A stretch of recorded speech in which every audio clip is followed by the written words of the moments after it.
اعوذ باللہ من الشیطان الرجیم بسم اللہ الرحمن الرحیم رب اشرح لی صدری ویسر لی امری واحلل عقدۃ من لسانی یفقہوا قولی صدق اللہ العظیم۔ ناظرین، شہزادہ شوکت پروگرام صنعت و معیشت میں آپ کے ساتھ۔ ہماری صنعت پہلے ہی کمزور، معیشت پہلے ہی کمزور، اور اسی اثناء میں یہ جو پولیٹیکل سینیریو انٹرنیشنلی ہوا ہے اور بھارت اور پاکستان کی شرارتیں، فلسطین اور اسرائیل میں جو معاملات طے پا رہے ہیں، جو معاملات ہو رہے ہیں، جو ایک فرسٹریشن کریٹ کی جا رہی ہے وہاں پہ، اور اس کا لنک پاکستان میں کیا ہو رہا ہے، اس میں ہماری معیشت اور ہماری صنعت اور ہمارا پاکستان اس کے ساتھ کیا ہو رہا ہے، اس کے بارے میں ہم ڈسکس کریں گے۔ آج ہمارے مہمان ہیں منصور آفریدی صاحب۔ سر، کیسے مزاج ہیں آپ کے؟ السلام علیکم۔ وعلیکم السلام سر، کیا حال ہے آپ کے؟ ٹھیک ٹھاک؟ سر بڑی بہت مہربانی، بہت شکریہ شہزادہ صاحب۔ سر، دنیا میں جنگیں وہی لڑتی ہیں قومیں جن کی معیشت مضبوط ہوتی ہے، لیکن یہ بھی حقیقت ہے کہ دنیا میں جنگیں معیشت مضبوط کرنے کے لیے لڑی جاتی ہیں۔ ہم مضبوط پاکستان دیکھنا چاہتے ہیں، مضبوط معیشت دیکھنا چاہتے ہیں، لیکن ہم یہ دیکھ رہے ہیں کوئی نہ کوئی شرارت آتی ہے جو ہمارے پلان کو سبوتاژ کر جاتی ہے، اس کو خراب کر جاتی ہے۔ اس کے معاملات میں یہ کہ ہم بجائے اس کے کہ ہم نے اپنے گھر میں کھیر لانی ہوتی ہے، ہم وہ کھیر جو بنا رہے ہوتے ہیں وہ کوئی اور لے کے چلا جاتا ہے۔ سر، اس وقت کیا شرارتیں ہو رہی ہیں؟ فلسطین اسرائیل کا معاملہ، پاکستان انڈیا کا معاملہ، اس کے اوپر تھوڑی سی روشنی ڈالیے کہ پچھلے ہفتے 10 دن میں کیا ہوا؟ شکریہ ونس اگین۔ اچھا سر، جس طرح آپ نے نا بڑا اچھا سمری دے دیا، آپ نے دریا کو کوزے میں بند کر دیا کہ یا تو معیشت کو مضبوط بنایا جاتا ہے لڑنے کے لیے اور دشمن کا مقابلہ کرنے کے لیے، یا پھر معیشت کو ایکسپینڈ کیا جاتا ہے اپنی ملٹری اسٹریٹجیز کو ایکسپینڈ کیا جاتا ہے اپنی معیشت مضبوط کرنے کی۔ جس طرح ہم چین کی مثال لے لیں تو انہوں نے اپنی معیشت کو مضبوط کر رہے ہیں اور اس کے بعد یہ آہستہ آہستہ ملٹری ڈومیننس کی طرف آ رہے ہیں۔ آپ دیکھ رہے ہوں گے ساؤتھ چائنا سی وغیرہ۔ جو آپ کی دوسری اگزامپل ہے کہ آپ معیشت کو مضبوط کرنے کے لیے جنگیں لڑتے ہیں، وہ بالکل فٹ جا کے بیٹھتی ہے اسرائیل۔ یعنی اسرائیل 1941، 51 اور 52، 53 میں اس کی کوئی حیثیت نہیں، لیکن آپ دیکھیں جب اس نے جنگیں لڑنے شروع کر دی، خاص کر عرب اسرائیل وال جو 1963 میں لڑی، اور اس کے بعد جتنی اس نے لڑائیاں لڑی، اور اب جو ریسنٹلی وہ 1.5 سال سے ایک بہت بڑی لڑائی لڑ رہا ہے، مطلب نہ صرف حماس سے بلکہ جا کے حزب اللہ اور سیریا اور ان ممالک پہ حملے کر رہے ہیں، تو آپ دیکھیں گے کہ یہ اس کی لڑائی کو یہ ایک پیٹرول کا کام دیا ہے، اس کی معیشت کو اس نے اور تیزی لائی ہے۔ اسرائیل اگر ایک سسٹم میں یا آئی ٹی میں ایک طاقت مانا جاتا ہے تو اس نے دوسروں کے علاقے پہ قبضہ کیا، تو تب یہ سپر پاور بننے جا رہا ہے، یعنی منی سپر پاور آپ مڈل ایسٹ کے حد تک تو کہہ سکتے ہیں۔ یہی اسٹریٹجی رہی ہے بیشتر۔ آپ دیکھیں نا، جب مسلمان بھی شروع میں آئے، جب انہوں نے ایکسپینشن کی تو اس ایکسپینشن کے بعد ہی وہ ایک معیشت طاقت بنے۔ مطلب وہ دیکھیں نا، وہ انہوں نے پہلے کوئی معیشت مضبوط نہیں کی، اگر آپ دیکھیں کہ انہوں نے کوئی صنعتیں لگائیں یا ایگریکلچر، اس کے بعد انہوں نے پہلے ایکسپینشن کی، خاص کر حضرت عمر فاروق رضی اللہ عنہ کے دور میں، اور اس کے بعد وہ امیدز اور عباسیتس میں، اور پھر ٹرکش آپ کے سامنے تھے، اس کے بعد وہ ایک اکنامک سپر پاور بن گئے۔ تو جو ماڈل ہے وہ تو میرے خیال میں یہی ہے۔ جو چائنیز ماڈل ہے یہ میرے خیال میں ایک ڈوسائل سا ماڈل ہے، اس پہ آپ معیشت کے اندر ترقی کر سکتے ہیں۔ چائنا کے ساتھ آپ جاپان بھی دیکھ لیں، انہوں نے کتنی ترقی، لیکن وہ کوئی ڈومیننس فورس تو نہیں بنے، ایون ایشیا میں بھی نہیں بنے۔ ڈومیننس فورس وہی بنتے ہیں جن کی فوجیں جا کے دوسری سرزمین پہ لڑائی لڑتے ہیں اور وہ وہاں پہ فتوحات کرتے ہیں۔ سب سے بڑی مثال امریکہ ہے۔ امریکہ کی اگر جو ڈومیننس ہے ابھی دنیا میں، تو ان کے ابھی بھی کوئی 100-150 بیسز ہیں ساری دنیا میں، مڈل ایسٹ میں بھی ہے، یورپ میں۔ تو یہ تو آپ کی آپ نے بالکل ٹھیک کہا منصور آفریدی صاحب۔ امریکہ کو اگر دیکھیں تو وہ 200 سال سے مسلسل جنگ میں ہے۔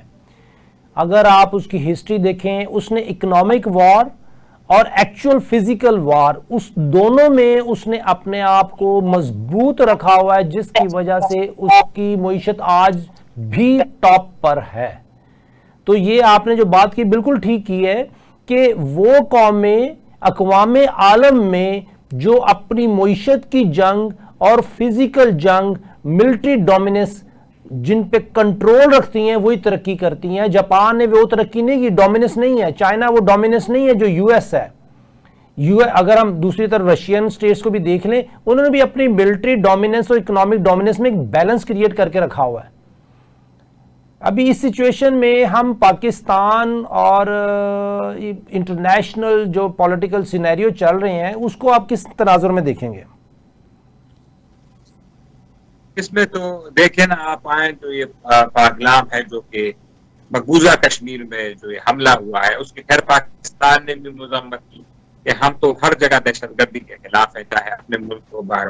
لیکن باہر کے بھارت نے اپنے جو آر ایس ایس اور بی جے پی کے مودی ہیں، جو انہوں نے ٹھان رکھی ہے کہ انویسٹیگیشن کے، انہوں نے، میں دیکھ رہا تھا کہ وہ جو اٹیک ہو گیا تو 5 منٹ کے اندر ہی ان کے جو کہ میڈیا ہے اور ان کا جو سوشل میڈیا ہے، انہوں نے پاکستان پہ الزام لگایا۔ طریقہ تو یہ ہونا چاہیے تھا کہ نیچے انویسٹیگیشن ہوتی، جو ایس ایچ او لیول پہ ہے یا جو خفیہ ایجنسی ہے، وہ کوئی 2-3 دن میں رپورٹ مرتب کرتی، پھر وہ پرائم منسٹر کے پاس جاتی، وہاں پہ ریویو ہوتا، پھر پاکستان کے ساتھ بیک ڈور ڈپلومیسی کے ساتھ شیئر کرتے۔ یہ طریقہ کار ہے دنیا میں مزہ کرتے، یہ کچھ نہیں کہ اوپر سے ہی کہہ رہی ہے کہ یہ پاکستان نہیں ہے، تو پھر جو نیچے بندے لگائے ہوئے ہیں وہ میں دیکھ رہا تھا ابھی بھی وہ انویسٹیگیشن کر رہے ہیں، تو وہ پھر کس بات کی انویسٹیگیشن کر رہے ہیں اگر آپ نے شروع سے ہی کہہ دی ہے کہ اس میں پاکستان انوالو ہے؟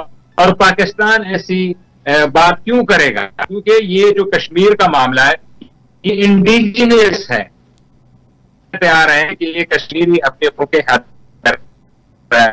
کے لیے، پاکستان کا تو کوئی نہیں ہے، لیکن انہوں نے یہ کر دی۔ اب جو ہم گئے ہیں اور ہمارے وزیروں نے بھی کہا ہے، بوتھی لیول پہ بھی کہا ہے کہ یہ آپریشن ہے، فالس آپریشن۔ وہی آپ کی بات ہو کہ ہر جنگ کے پیچھے اکانومی، اقتصادیات ہے، کوئی بھی جنگ اکانومی اور اقتصادیات کے بارے میں نہیں۔ تو انڈین فلالس فلیگ، مجھے رپورٹیں بھی آ رہے ہیں کہ یہ انہوں نے کیوں کرایا، جو تاس کا معاہدہ شروع سے ان کے خلاف تھے۔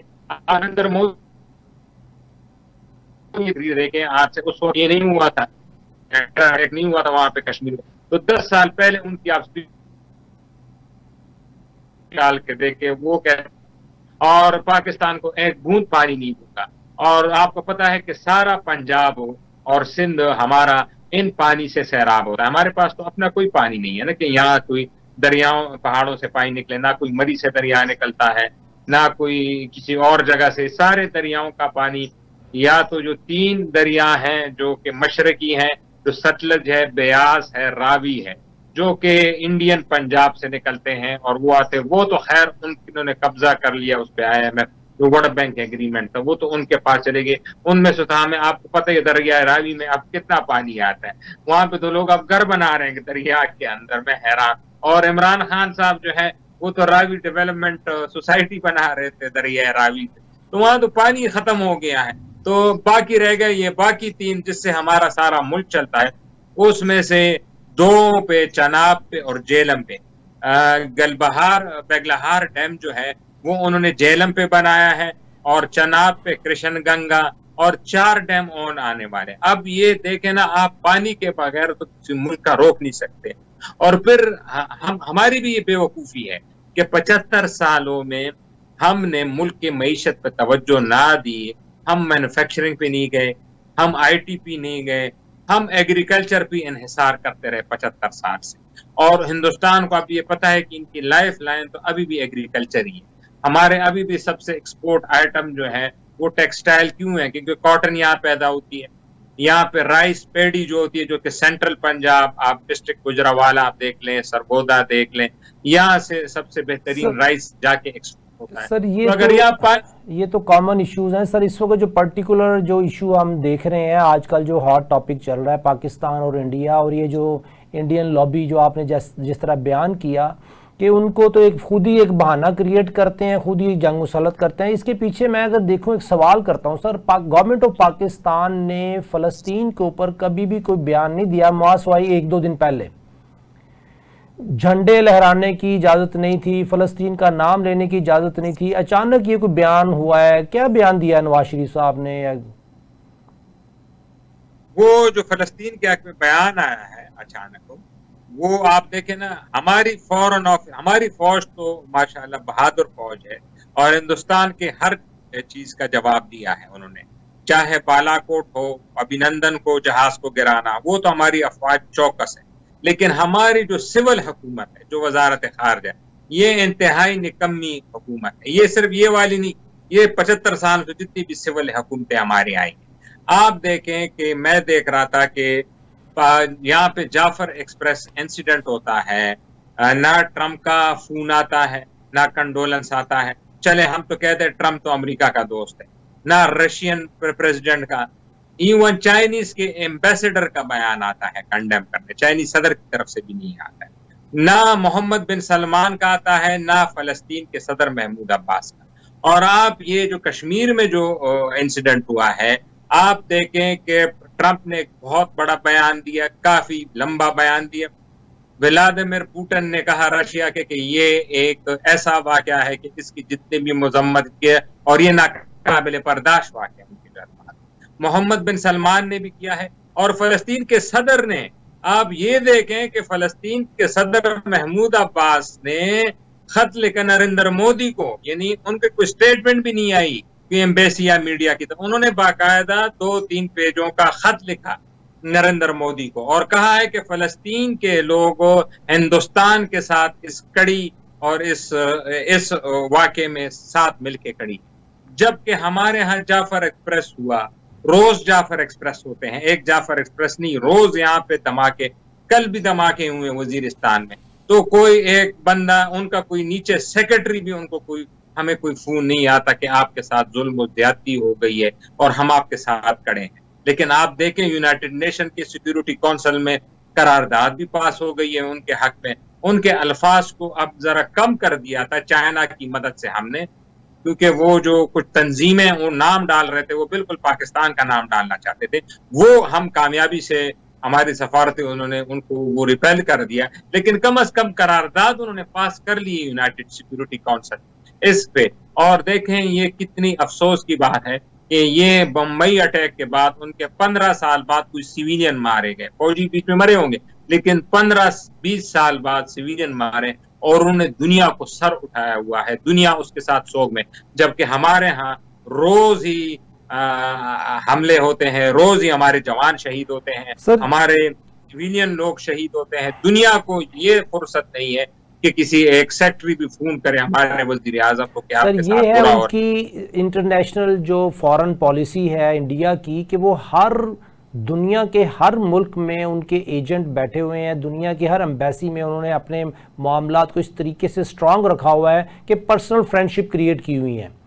ایک انڈین شہری غریب سے غریب اگر وہ سعودیہ میں بیٹھا ہے, یو ای میں بیٹھا ہے, کویت میں بیٹھا ہے, اس کے رائٹس کو پروٹیکٹ کرتی ہے گورنمنٹ آف انڈیا. ایک پاکستانی اگر کہیں بیٹھا ہوا ہے تو اس کے رائٹس کو کوئی پروٹیکٹ نہیں کرتا, کیونکہ ہماری ملازمین, سرکاری ملازمین وہ سو رہے ہیں, ہماری حکومت سو رہی ہے, ان کی حکومت نہیں سو رہی. ہمارے جعفر ایکسپریس ہوتا ہے, ہم جعفر ایکسپریس کو نپٹتے ہیں, لیکن ہم سو رہے ہیں. ان کے ہاں وہ سیلف کریٹ بھی کیوں نہ ہو, انہوں نے خود کیوں نہ کریٹ کیا ہو, لیکن وہ سو نہیں رہے. وہ ہر جگہ سے اپنی سمپتھیز لیتے ہیں, اپنے فیور میں لیٹرز لیتے ہیں. جو آپ نے فلسطین کے صدر کی بات بتائی کہ دیکھیں انڈین ہائر کیے ہوئے ہیں اسرائیل نے, کہ انڈیا سے لوگ ہائر کیے تھے کہ تاکہ جنگ میں اگر مریں تو انڈین لوگ مریں. لیکن انڈیا کا, فلسطین کا صدر انڈیا کو لیٹر لکھتا ہے لیکن پاکستان کو نہیں لکھتا. اس کا مطلب ہے فلسطین کا صدر کہیں نہ کہیں انڈیا کے ساتھ ملا ہوا ہے. مودی اور اسرائیل کے جو تعلقات ہیں, انڈیا اور اسرائیل کے تعلقات ہیں, وہ بھی سب کو پتہ ہے, اور قادیانیوں کے تعلقات بھی انڈیا اور اسرائیل کے ساتھ کیا ہے سب کو پتہ ہے.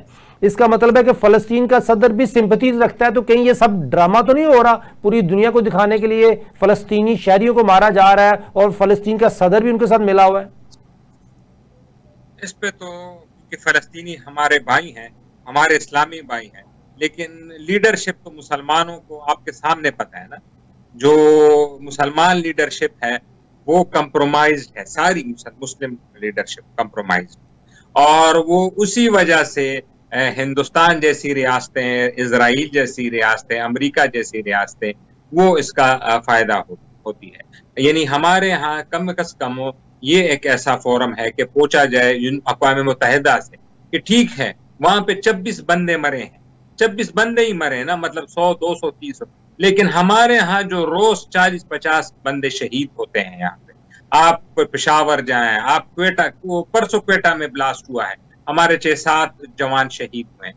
تو کیا یہ کون کرا رہا ہے؟ ہمارے دیکھیں نا، ہم تو خود نہیں کرا رہے نا، اس میں تو لاجسٹکس ہوتا ہے، اس پہ فنڈنگ ہوتی ہے، افغانستان سے لوگ اندر آتے ہیں بارڈر کے راستے، پھر ایران کی سرزمین، تو اس میں بھی تو کوئی ملک شامل ہے نا.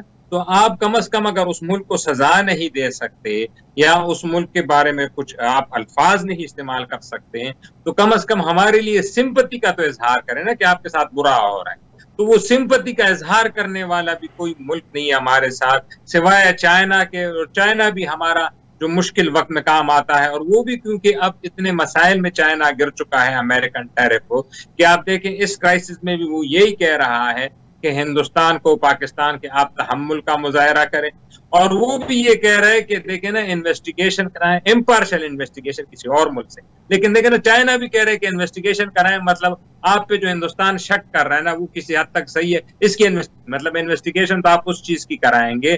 یعنی یہ انویسٹیگیشن والی بات ایران کو امریکہ کیوں، چائنا کیوں نہیں کہہ رہا، افغانستان کو کیوں نہیں کہہ رہا؟ مطلب وہ انڈر دا لائن وہ ہمیں بھی بتا رہا ہے نا کہ ہندوستان آپ پہ شک کر رہے تو انویسٹیگیشن کرا لیں، ہاں امپارشل کرا لیں، یو این سے کرا لیں، کسی اور ملک سے کرا لیں، لیکن چلیں امپارشل. یہ سر نہیں مجھے کہہ تو رہے کہ میری تو سر اسیسمنٹ کچھ اور لگ رہی ہے. مجھے یہ لگ رہا ہے جیسے کہ چونکہ گورنمنٹ آف پاکستان سو رہی تھی بڑے عرصے سے، اقوام عالم میں جتنے مسلمان ملک ہیں وہ سو رہے تھے. فلسطین میں جو پیچھے ریسنٹلی جو ایک اچانک جو تھوڑی شدت آئی ہے، اس کے بعد ایک پریشر آیا گورنمنٹ آف پاکستان پہ کہ فلسطین کے حق میں کچھ نہ کچھ ہونا چاہیے.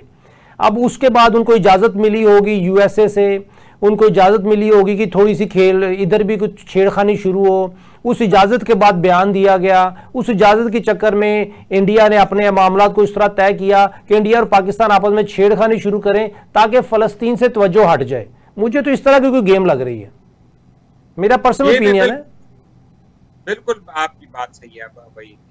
یہ بھی ہے، دیکھیں نا کافی معاملات تو دنیا کے دب کے رہ گئے نا اس کانفلکٹ، کیونکہ آپ جو بھی کہیں پاکستان اور ہندوستان ایک نیوکلیئر ریاست ہیں، اور کوئی بھی ملک اور دنیا کا کوئی بھی ہمسایہ اسپیشلی جو بڑے بڑے ہیں، چائنا ہے، ایران ہے، مڈل ایسٹ ہے پورا، وہ دیکھیں نا اگر کوئی نیوکلیئر خدا نہ خواستہ جنگ چھڑتی ہے تو باقی ممالک بھی تو اس سے محفوظ نہیں رہے.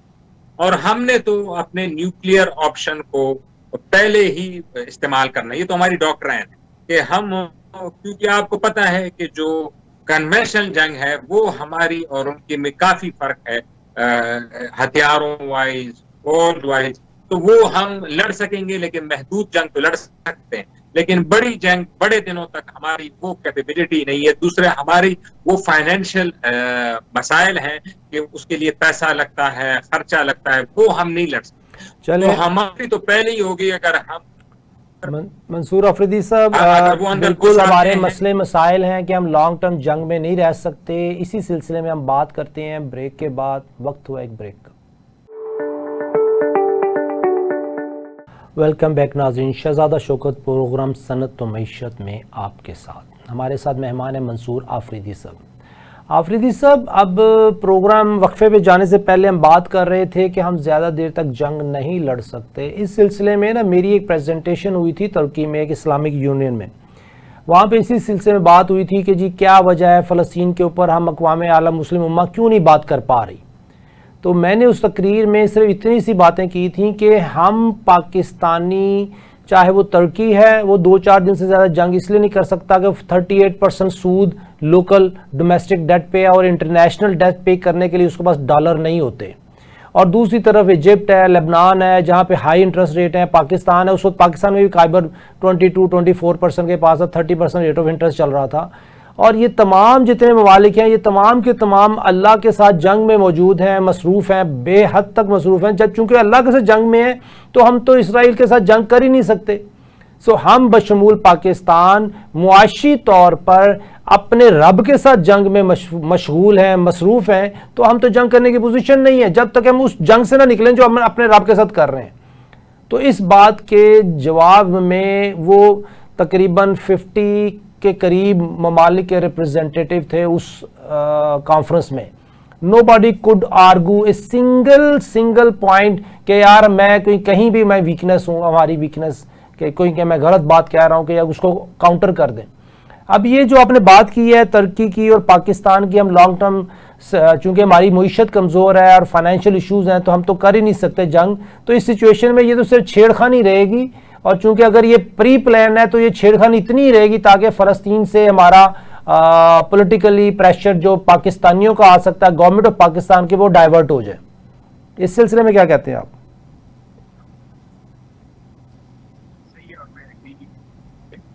انالیسس بھی کافی حد تک صحیح ہے. اور دوسرا یہ کہ اب یہ انسرٹینٹی تو ہے، تو یہ سب مان کہ اب جو گیم ہے وہ ہندوستان کے کورٹ میں کہ انہوں نے کرنا کیا ہے.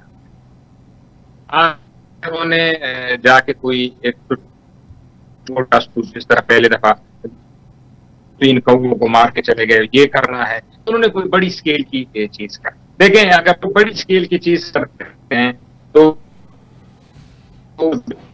ختم ہو جائے گا دنیا کے لوگ بس پہ. بڑی چیز میں وہ کون سی بڑی چیز ہے؟ میں سمجھتا ہوں سب سے بڑی کریں گے تو بارڈر کلیشز کو میں چھوٹا سمجھتا ہوں. کلیشز مطلب سیالکوٹ سیکٹر ہو گیا یا جو سیکٹر ہو گیا جو مقبول ہے وہ بھی چھوٹا.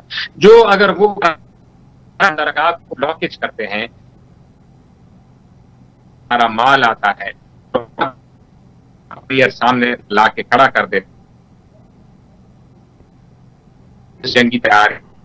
جیسے ہماری خوراک، ہماری دوائیاں، ہمارا پیٹرول، یعنی سارا پاکستان کراچی نہیں چل رہا ہے نا. کراچی آپ امپورٹ ہٹا دیں تو ہمارے کچھ رہ جائے. تو پھر نیوکلیئر آپشن کی لازمی، پھر نیوکلیئر آپشن ہی چلے گا. اور پھر اس کے بعد ریڈ لائن ہے. امید کرتے ہیں کہ وہ اتنی بڑی بیوقوفی نہیں کرے اور اربوں لوگوں کی زندگی سے نریندر مودی کھلواڑ کریں اور اس جنگ کو ذریعے حل کریں گے جو بھی بنتا ہے پاکستان کے ساتھ ہے یا جس ملک کے ساتھ. اور فلسطین کا جو ایشو ہے وہ بالکل آپ صحیح کہتے ہیں کہ اس میں دیکھنا اکثر ہمارے یہاں جو ہمارے ٹرائبل ایریا دشمنی ہوتی ہے 2 ٹرائبس، وہ ایک دوسرے سے، وہ ایک طرف سے دوسری طرف سے. جب دشمنی ذرا اسٹیگننٹ ہو جاتی ہے، کوئی سیز فائر ہو جاتی ہے تو اس میں تیسرا بندہ آ کے جو کہ اس سے فائدہ اٹھا سکتا ہے اس لڑائی سے، وہ آگے وہاں پہ کام کر جاتا ہے اور وہ لڑائی ان 2 قبائلوں میں دوبارہ شروع ہو جاتی ہے. تو یہ جو آپ نے بات ہائی لائٹ کی کہ فلسطین والی، تو نو ڈاؤٹ جو انٹرنیشنل ایجنسی ہے خاص کر CIA اور موساد وہ اس میں انوالو ہو سکتی ہیں. اس کو اس طرح کر کے ان 2 ملکوں کو لڑا کے تو جو فلسطین والا معاملہ ہے، لیکن مالک میں صرف تو پاکستانی نیوکلیئر ریاست، اور اگر خدا نہ کرے تو کچھ ہو گیا نیوکلیئر ریاست تو کیپیبل ہے ہی نہیں کہ وہ کسی ملک کو آنکھ دکھا سکے. ہاں جی، اس میں افریدی صاحب دیکھیں نا، ریسنٹلی یہ لاہور میں اسلامی جماعتیں، پولیٹیکل جماعتیں اکٹھی ہوئی ہیں، ایک بہت ہی زیادہ ایک پریشر کریٹ کیا ہے، شدت کریٹ کی ہے گورنمنٹ آف پاکستان پہ، کیونکہ تمام لوگ اکٹھے ہو گئے فلسطین کے اوپر. پہلے سے جماعت اسلامی تھوڑا بولتی تھی، کبھی کبھی TLP بول لیتی، لیکن اب تو تمام جو علماء کرام ہیں وہ بھی ایک پیج پہ آ گئے. تو یہ بھی ایک پریشر تھا نا گورنمنٹ آف پاکستان پہ. اب گورنمنٹ آف پاکستان میں پریشر آیا تو انہوں نے اس کو تو مینیج کرنا ہے کہ پولیٹیکل پریشر. نواز شریف صاحب کس منہ سے قیامت والے دن اللہ کے سامنے کھڑے ہوں گے؟ تو ادھر تو پتہ نہیں کھڑے ہونے سے ڈرتے ہیں کہ نہیں ڈرتے، لیکن پاکستان میں عوام کے سامنے بیان چھوٹا سا دے کے وہ واپس ہو گئے. یہ تو کریڈٹ تھا جماعت اسلامی کو جاتا ہے. جس طرح انہوں نے ایک بہت بڑا حافظ صاحب کراچی میں اور پھر لاہور میں، انہوں نے اصل میں اگر پروٹیسٹ کیا پاکستان میں تو جماعت اسلامی، اور جماعت اسلامی کی جو لیڈرشپ ہے، چاہے صاحب ہے، نیچے ان کی جو شورا ہے، وہ لیڈرشپ اور فلسطینی کا کے ساتھ ان کے، اور اسی کے پریشر میں باقی علماء بھی سارے علماء کی تھی زیادتی ہوگی. جماعت اسلامی کی وجہ سے یہ سارے آئے علماء، اور نواز شریف وہی آپ کی بات ایک لائن انہوں نے مذمت کا ایشو کر دیا، ہمیں بھی مذمت. اصل تو ہمارے ہاں اگر اسلامی امت اور اسلامک کانسیپٹ کا اگر کوئی جماعت ہے تو وہ جماعت اسلامی ہے. اور اسلامی ایسی جماعت ہے کہ یہ ایک مڈل کلاس اور جو آپ کو کہتے ہیں جمہوری سوچ رکھنے والی پارٹی. اس میں دیکھیں نا، یہ کوئی ڈائناسٹک پالیٹکس اس میں ہے نہیں، وہ بھی ڈائناسٹک ہے. دیکھا عمران خان کے بعد تو حلیمہ بی بی آ گئی، فلاں آ گئے، فلاں آ گئے، بشرا ڈائناسٹی ہوتی ہے نا. جماعت اسلامی ہی اس کو کریڈٹ جاتا ہے کہ وہ انہوں نے اس طرح نہ صرف اس پہ ڈیموکریسی نہیں بلکہ اس طرح کے حساس ایشو پہ وہ ہمیشہ سامنے آتے ہیں. چاہے قاضی صاحب چلیں اس میں آفریدی صاحب آپ دیکھیں پاکستان کو اور پاکستانیوں کو اپنی معیشت، اور اگر اس کو جنگ میں اپنی معیشت مضبوط کرنی ہے تو ایک اسٹریٹجیکل ایک موو ہوگی ہماری. لیکن اس میں یہ کہ میرا نہیں خیال کہ گورنمنٹ آف پاکستان ابھی کوئی ایسا رسک لے سکتی ہے کہ وہ جنگ میں جائے انڈیا کے ساتھ، کیونکہ معیشت ہماری اس لیول کی مضبوط نہیں ہے. لیکن اگر ہم نے معیشت کو مضبوط کرنا ہے اور سود سے باہر نکلنے کا ارادہ کرتے ہیں تو پھر تو جنگ ایک اچھا آپشن ہے ہمارے پاس اپنی معیشت کو مضبوط کرنے کے لیے. کیا یہ صحیح بات ہے کہ اس میں کوئی دم ہے؟ سر اس میں اگر دو چیزیں ہیں، ایک تو یہ ہے کہ اگر جنگ کس نوعیت کی ہوتی ہے، اگر جنگ بارڈر پہ ہوتی ہے اور بارڈر پہ لمبی جنگ اور سارے بارڈروں پہ ہوتی ہے، لیکن جو جنگ ہے وہ شہروں میں نہیں آتی، سویلین آبادی کو نشانہ نہیں بنایا جاتا، اور دوسرا جو کراچی پورٹ ہے اس کو بلاک نہیں کیا جاتا، اور صرف اس کو جو ملٹری جنگ ہے اسی حد تک رہتے ہیں، اور اندر جا کے بارڈر پہ تو اس پہ تو ہم پھر سسٹین نہیں کر سکتے. وہ نقصان تو ہمیں ہوگا، کیونکہ ہمیں نہ صرف فوجیں جو ہمارا ویسٹرن بارڈر ہے افغانستان، آپ دیکھیں نا کل ہی تقریباً کوئی 55 خوارج آئے تھے اور ہمارے فوجیوں نے ان کو نشانہ بنایا. تو ہمیں نہ صرف یہ بلوچستان سے فوجیں نکالنی پڑیں گی بلکہ KPK سے بھی نکالنی پڑے گی اور بارڈر پہ لگانی پڑے گی. اس میں تو ہمارا نقصان. لیکن اگر بڑی جنگ ہوتی ہے خدا نخواستہ اور شہروں کے اندر بمباری ہو، جس طرح 65 اور 71 کی لڑائی، تو اس میں سب سے زیادہ نقصان پھر ہندوستان کا ہوگا، کیونکہ ترقی ہندوستان کر رہا ہے. ہم تو 25 سال سے انسرجنسی کی لڑائی لڑ رہے ہیں. ہمیں تو کرکٹ اب مشکل ملی ہے، وہ چیمپئن ٹرافی بھی بڑی آدھی ادھر ہو گئی اور آدھی دبئی میں ہو گئی. وہاں پہ IPL چل رہا ہے جس کی 4 سے 7 ارب ڈالر کی صرف ویلیویشن ہے، جتنا ہمیں IMF لون دیتا ہے. تو سب سے زیادہ نقصان تو ہندوستان کا ہی ہوگا، اس میں تو شک نہیں. اگر بڑی جنگ ہوتی ہے کیونکہ گرو انہوں نے کرنا ہے، ترقی وہ کر رہی ہے، چائنا سے بھی زیادہ تیز رفتار طریقے سے ان کی GDP گرو کرے، اس حالت میں تو ہندوستان. لیکن اگر لمیٹڈ ہوتی ہے اور بارڈر پہ ہوتی ہے اور ہمیں فوجیں اور سورس کرنے پڑے گی تو ہماری معیشت میں اتنی طاقت نہیں ہے. ہمیں اور ٹیکس لگانے پڑیں گے دفاع کے لیے، اور چیزیں مہنگی کرنی پڑیں گی.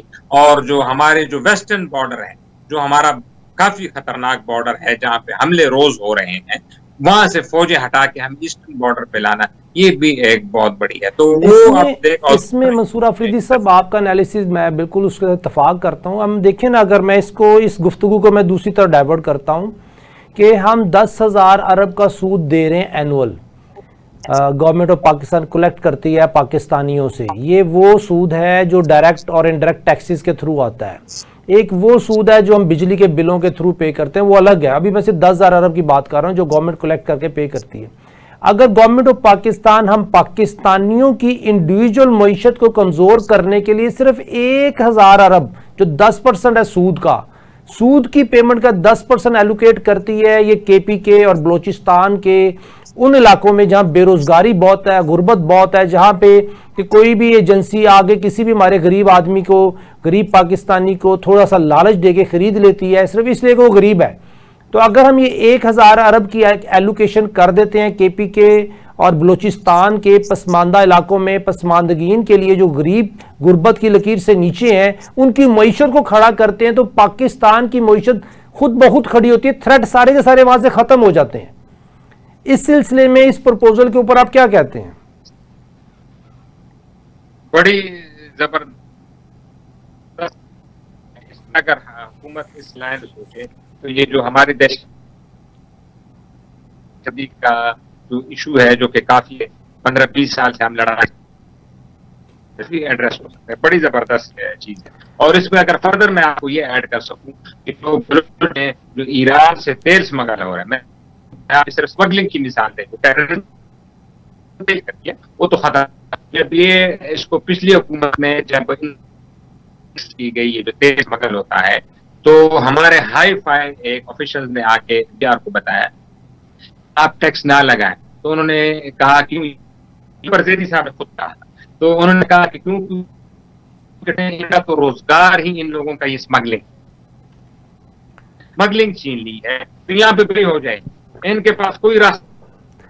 سر وہی 1000 ارب اگر ہم ان کے اوپر اپرچونٹیز کریٹ کرنے پہ اور ان کو ڈیولپ کرنے کے لیے، سوشل اکنامک ڈیولپمنٹ کے لیے، اور ڈیفرنٹ سارٹ آف وہاں پہ انڈسٹری لگائیں، کاٹیج انڈسٹری لگائیں، SEZs بنائیں، اکنامک زون بنائیں، ایکسپورٹ زون بنائیں، تو زون میں ان کو جاب ملے گی. تو یہی لوگ جو سمگلنگ کر رہے ہیں، ان کو ٹرانسپورٹ، لیگل ٹرانسپورٹ مل جائے، ان کو لیگل ٹریڈنگ اپرچونٹیز مل جائیں، SEZs میں جابز مل جائے، تو میرا خیال ہے کہ وہ سمگلنگ کو آفیشلائز کرنے کے لیے یہ 1000 ارب کافی ہوگا.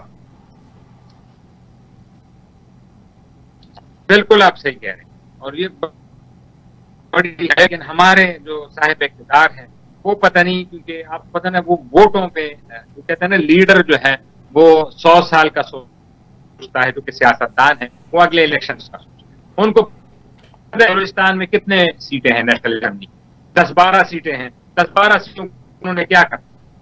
آپ دیکھیں نا، 10-12 سیٹیں نیشنل اسمبلی. انہوں نے کہا یہ سے تو میری حکومت نہیں بنتی. ٹرائبل ایریا میں بھی 5-6 سیٹیں ہیں نیشنل اسمبلی.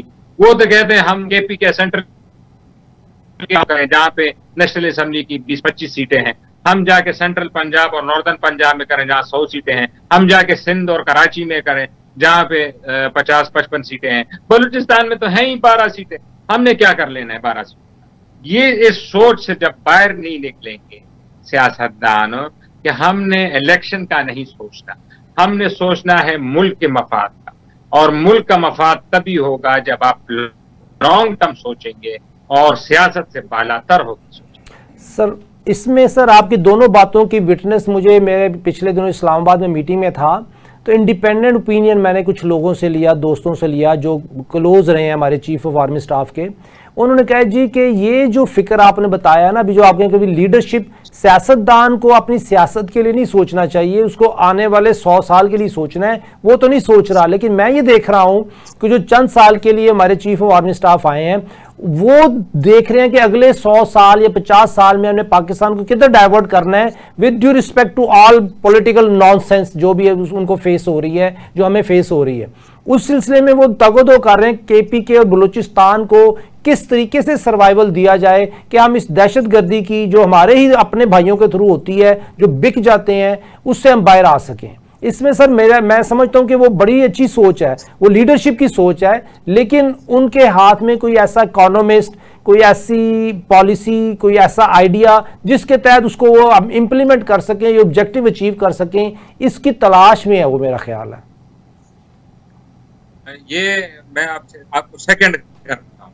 آپ نے تو خیر فرام ہارسز ماؤتھ یہ بات سنی، لیکن میں ان کی جو چیزیں دیکھتا ہوں، رپورٹنگ دیتا ہوں، تو جو چیف صاحب ہے اسی لائن پہ سوچتے ہیں. اور جو چولستان کی 55 لاکھ ایکڑ زمین کو سیراب کرنے والا، جس پہ پھر میں کہوں گا انہی سیاستدانوں نے جنہوں نے کالا باغ ڈیم نہیں بننے دیا، جنہوں نے بڑے بڑے ڈیم منصوبے نہیں، انہوں نے پھر آ کے سندھ میں جا کے پالیٹکس کی. اور اسی جو کہ جس سے دیکھیں نا، چولستان میں اگر فصل ہوتی ہے اور وہ جا کے ایکسپورٹ ہوتی ہے، تو وہ کسی صوبے کا یا کسی شخص کا فائدہ نہیں ہے، ایکسپورٹ تو سارے ملک، آپ کو اکانومسٹ ہیں، مجھے بھی پتا ہے، وہ ایکسپورٹ تو سارے ملک کا فائدہ ہے. یا وہ جب خوراک میں جب ہم کفیل ہوں گے تو وہ تو سارے ملک کا فائدہ ہے نا، سستی ہوں گی چیزیں. جو ان کی زمین اون کرتا ہے اس کا تو فائدہ ہو گیا، لیکن ہمیشہ ان چیزوں کا فائدہ ملک کو ہوتا ہے. کیا ہے وہ ایکسپورٹ کی شکل میں ہو یا اس چیز کی جو پروڈکشن ہے اگر وہ ملک میں استعمال ہوتی تو اس سے مہنگائی کی کمی ہوتی ہے. لیکن آپ دیکھیں نا بدقسمتی سے اس کو بھی، اگر چیف صاحب کو انڈیپینڈنٹلی اور بغیر پریشر کے پالیسی رن کرنے دیا، ان کو انٹرنل مسائل میں اتنا الجھا دیا گیا ہے. ایک ہمارے پی ٹی آئی والے دوست ہیں، انہوں نے الجھایا ہوا ہے، اور دوسرا جو آپ سندھ نے پیپلز پارٹی میں آ کے کر دیا. تو پھر آپ دیکھیں نا، میں نے تو لکھا ہے اپنے فیس بک پہ، سوشل میڈیا پہ، کہ سندھ تاس کا جو ہندوستان نے معاہدہ معطل کیا ہے اس کا جواب صرف کالا باغ ڈیم. لیکن اس پہ آپ دیکھیں اتنے کمنٹ آئے کہ بھئی کالا باغ ہمارے لاشوں پہ بنے گا، کالا باغ. اب یہ دیکھیں نا، ان کو کون سمجھائے؟ یہ تو آپ سمجھ سکتے ہیں، میں سمجھ سکتا ہوں، لیکن ان بیچاروں کو جو کہ عوامی نیشنل پارٹی ہے، یا جس طرح پیپلز پارٹی ہے، یا جس طرح سندھ کے نیشنلسٹ پارٹی، انہوں نے جو گمراہ کیا ہوا کہ پتہ نہیں کالا باغ ڈیم بنے گا تو آپ کا کیا مسئلہ ہو جائے گا. تو وہ ہماری اب لائف لائن ہے. اب یہ اگر چناب اور جہلم میں پانی کم پڑ جاتا ہے، جو کہ ہوگا، وہ ہندوستان کے جو منصوبے لگ رہے ہیں، تو اس کو کہاں سے فل کیا جائے؟ اس کو انڈس واٹر سے کیا جائے گا، دریائے سندھ سے. دریائے سندھ پہ ہندوستان ڈیم نہیں بنا سکتا، جتنی میں نے ریسرچ کی، کیونکہ وہ اس پہ نان فیزیبل ہے، کوئی بھی ڈیم نہیں بنا سکتا. لیکن وہ پانی ضائع جا کے سمندر میں ہو رہا ہے، اس کو ڈائیورٹ کرنے کی ضرورت ہے چناب اور جہلم میں، تاکہ ہمارا سینٹرل پنجاب اسی طرح ہے، چاول کی کاشت ہو، ایکسپورٹ بڑھے، لوگوں کو روزگار ملے. لیکن یہاں پہ آ جاتی ہے پارٹیوں کی سیاست. آپ ہر پارٹی آپ اٹھا لیں، وہ سیاست شروع کر دے گا کہ یہ ہمارا حق ہے. بھئی آپ تو پاکستان رہے گا تو آپ رہیں گے. وہ کہتے ہیں نا، اگر پاکستان خدا نہ کرے نہ رہا تو آپ کہاں کے وزیر اعظم بنیں گے؟ آپ کہاں کے اپوزیشن لیڈر بنیں گے؟ آپ کہاں کے وزیر اعلیٰ بنیں گے؟ یہ ملک ہے تو آپ سب ہیں، لیکن یہ ہمارے سیاستدانوں کو کہاں یہ بات سمجھ آتی ہے. انہوں نے ٹھیک ٹھاک منصوبہ جو 55 لاکھ ایکڑ جو زمین تھی چولستان کے بارڈر، پنجاب کے بارڈر پہ، اس کو بھی کر دیا. تو یہ آپ دیکھیں نا، چولستان پنجاب میں واقع ہے اور سندھ کے بارڈر پہ، تو سندھ بلوچستان کو کیسے سیراب کر سکیں گے اگر یہی نہیں کرنے دے رہے؟ کیونکہ پانی تو ہمارے پاس یہی ہے نا جو آ رہا ہے ہندوستان بالکل سے. آپ کی بات ٹھیک ہے منصور آفریدی صاحب. پروگرام کا وقت ختم ہو رہا ہے، آپ ایک منٹ میں کنکلوڈ کر دیں آج کی ڈسکشن. ایک میسج دے دیں چیف آف آرمی سٹاف کو، پرائم منسٹر آف پاکستان کو، کہ ہم نے پاکستان کو ترقی یافتہ پاکستان بنانا ہے. آج کی سچویشن میں ان دونوں احباب کو کیا کرنا چاہیے؟ پرائم منسٹر کو اور army chief general Asim Munir صاحب کو یہی میسج ہے کہ ایک تو نمبر 1، آپ ہندوستان کے ساتھ سیسا پلائی ہوئی دیوار بنے رہیں، ساری قوم آپ کے ساتھ کھڑی ہے، اس پہ کوئی کمپرومائز نہ کریں. اور دوسرا یہ کہ اکنامک ایجنڈا کو، جس طرح آپ چولستان کی زمین کو سیراب، آپ اس کو بالکل by hook and by crook کریں. اور بلڈی ڈیم جن پولیٹیشین ہیں ان کو آپ شٹ اپ کال دیں کہ یہ ہو کے رہے گا، یہ پاکستان کی لائف لائن ہے، ہمارا جینا من. اور میں تو یہ بہت شکریہ منصور آفریدی صاحب. سیسا پلائی ہوئی دیوار بن جائیں ہندوستان کے سامنے. اور اگر ہم اپنی ہسٹری دیکھیں کہ وہ قومیں جو جنگ میں اپنے آپ کو انگیج رکھتی ہیں وہ مضبوط رہتی ہیں، ان کا خون گرم رہتا ہے، تو ان کی معیشت بھی ٹھیک رہتی ہے. انشاءاللہ پروگرام کا وقت ختم ہوتا ہے ناظرین، اگلے ہفتے پھر ملاقات ہوتی ہے. السلام علیکم.